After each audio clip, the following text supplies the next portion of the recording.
Sí, diciendo aquí que verdad había más o menos 10 pasado de 9, Central de Polícia recebido notificação que o Riba Orange Strat lo mestre estava tendo motorcycle que a acidentar.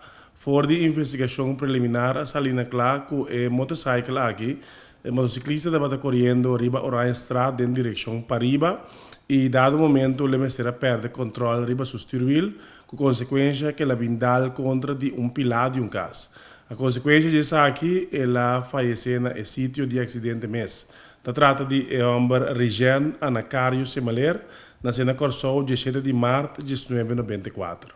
Mas compreender que ela acaba de tomar motocicleta aqui for de cura, que tem verdade essa aqui? Sim, o motocicleta que ela acaba de receber depois que o motocicleta par de dia passar, o confiscado de polícia, ela recebeu essa aqui back a mainta e estava aparentemente na caminho para casa que ela acidentou.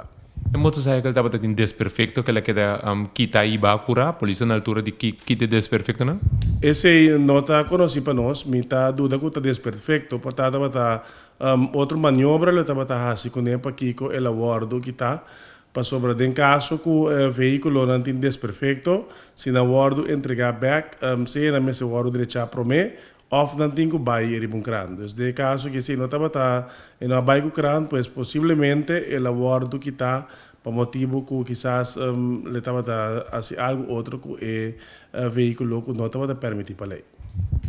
Por deduzir de que múltipla lesão ela faz esse Bom, ela sofreu lesões sumamente grave na altura de sua cabeça que estava a causa de sua morte.